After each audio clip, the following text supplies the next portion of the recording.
keys, push to start. Yeah, you know what it is. Everything I do it big.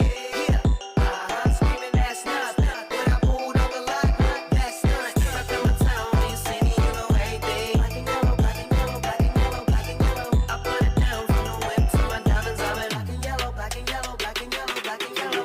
Yeah, you know what it is.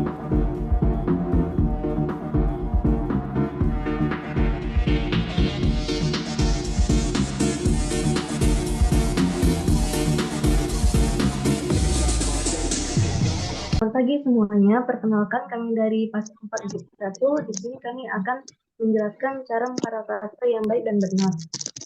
Kami beranggotakan saya sendiri, Clara Estomani dengan NIM 036, Salsabila Fitria dengan NIM 17, Paulia Rahmita dengan NIM 28, Elja Gafe Sigalingiri dengan NIM 31, dan Siti Nafsakina Siregar dengan NIM 17. Apa ini, Jum? Kok tumben? Halo, kan tugas sama laporan kita itu menggunakan sumber literaturnya dari jurnal sama buku. Tapi kayak laporan aku tuh masih sering dibuat kopas gitu loh, disuruh parafrase lagi. Sebenarnya parafrase itu apa sih?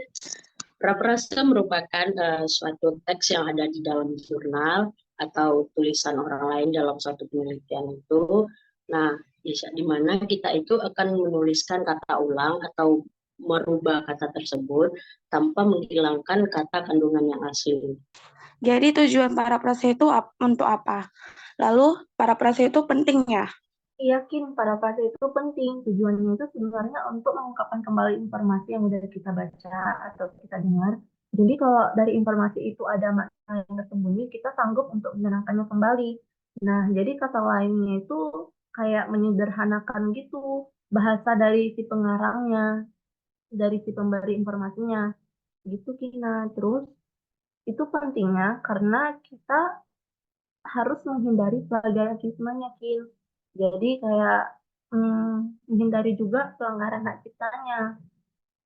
Oh gitu, makasih ya Kak. Kina. Kalau gitu, bisa nggak kalian ajarin bagaimana parafrase yang baik dan benar? Bisa. Jadi kan sesuai kata teman-teman tadi, parafrase itu kan mengulang kata-kata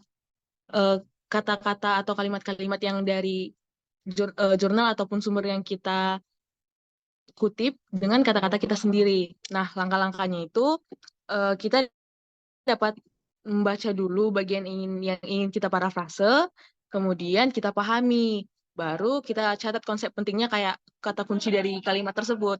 Kemudian kita bisa menulis versi kita sendiri tanpa melihat teks aslinya. Kemudian kita bandingkan udah berbeda atau belum. Kalau belum, kita bisa melakukan parafrase kembali. Nah, cara parafrase yang baik itu yang pertama kita dapat memulai kalimat pertama pada titik yang berbeda dari sumber aslinya. Yang kedua, kita dapat gunakan sinonim atau persamaan dari kata atau kalimat yang ada di yang ingin kita parafrase itu. Baru kita dapat mengubah struktur kalimatnya, kayak yang harusnya yang ingin kita parafrase ini nih kalimatnya aktif, kita bisa buat jadi pasif tuh. Kemudian yang terakhir kita dapat memecah kalimat. Misalnya kayak ada satu kalimat yang panjang, kita dapat pecah menjadi 2 kalimat misalnya. Aku ada nih contoh kalimat yang bisa kita parafrase. Jadi di sini aku punya contoh kalimat nih yang bisa kita parafrase. Contohnya di kalimat di paragraf susu merupakan salah satu bahan pangan yang mengandung zat makanan yang berguna bagi manusia. Zat makanan tersebut berupa protein, lemak, karbohidrat, vitamin, mineral, dan air. Kandungan gizi dalam susu terdapat perbandingan yang seimbang. Di samping itu, susu merupakan bahan pangan yang mudah dicerna oleh tubuh. Oleh karena itu, susu sangat diperlukan untuk pertumbuhan dan kesehatan manusia. Susu sebagai bahan pangan asal ternak ternyata mudah sekali mengalami kerusakan. Hal ini disebabkan oleh komposisi zat gizi dalam susu yang seimbang dan sempurna sehingga merupakan media yang baik bagi pertumbuhan mikroorganisme. Jadi di paragraf ini kita dapat memparafrasenya menjadi sumber nutrisi penting bagi manusia seperti mineral, lemak, vitamin, protein, air, dan karbohidrat bisa ditemukan pada susu dengan proporsi yang seimbang. Kandungan nutrisi dan kemudahan susu untuk dicerna menjadikannya penting untuk mendukung pertumbuhan dan kesehatan tubuh. Komposisi gizi susu dari hewan ternak juga membuatnya disukai oleh mikroorganisme yang membuatnya rentan terhadap kerusakan. Nah, di sini bisa kita lihat bahwa di awal kalimat itu kita dapat mengganti posisi awal kalimat yang berbeda dari sumbernya. Di sumber, awal kalimat itu dimulai dengan kata susu merupakan. Kita bisa memparafrasenya menjadi bentuk kalimat pasif seperti sumber nutrisi penting bagi manusia seperti mineral, lemak, vitamin, protein, air, dan karbohidrat bisa ditemukan pada susu dengan proporsi yang seimbang. Nah, lalu pada kalimat kedua, kita dapat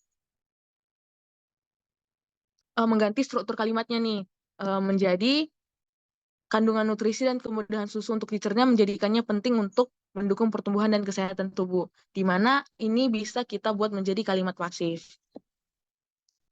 Begitu juga dengan untuk kalimat-kalimat selanjutnya. Nah, untuk parafrase ini, apakah semuanya sudah mengerti? Udah. Udah paham, Oke. Elza. Terima kasih. Oke, jadi karena kita semua udah paham, untuk lain kali jurnal kita, laporan yang kita buat pasti bisa dong diparafrase semua. Oke, Bisa. terima kasih. Sekian video penjelasan cara memparafrase yang baik dan benar dari kami. Semoga kedepannya laporan kita bisa diparafrase dengan benar ya. Selamat pagi. Bagi Lagi. Pagi.